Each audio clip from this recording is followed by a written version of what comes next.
Docteur, qu'est-ce que la déshydratation? Les 2 tiers de l'organisme sont composés d'eau. Cela signifie que pour un poids d'environ 70 kg, le corps humain comporte environ 46 litres d'eau. Près de 70% de l'eau est contenue dans les cellules, 20% dans l'espace qui entoure les cellules et un peu moins, de 10%, dans la circulation sanguine. Ce préambule est important. L'eau est essentielle au maintien de la santé de l'organisme. Lorsque la quantité d'eau ingérée correspond à la quantité excrétée, les réserves d'eau de l'organisme sont bien équilibrées.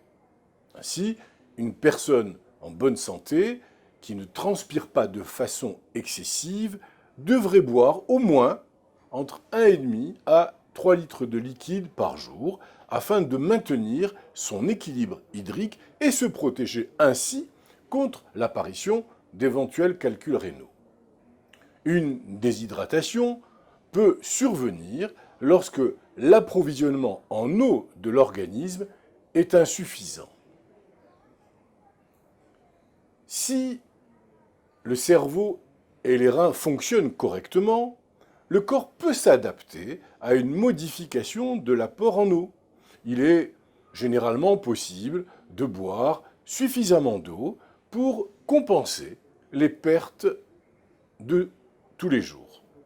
La déshydratation est un état qui est retrouvé plus communément chez les personnes âgées, les nourrissons et les enfants.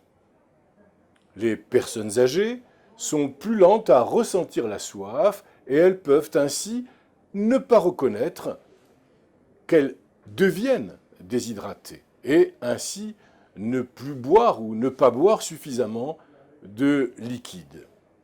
Les nourrissons et les jeunes enfants perdent plus de liquide que les enfants plus âgés et que les adultes pendant les épisodes de diarrhée lors de gastroentérite ou lorsqu'ils vomissent. Parfois, la déshydratation est relativement légère, mais elle peut poser un danger mortel. Lorsque les réserves d'eau de l'organisme s'abaissent en deçà d'un certain seuil, d'une manière importante, c'est un état que l'on désigne choc hypovolémique et il peut survenir quand le volume sanguin diminue rapidement.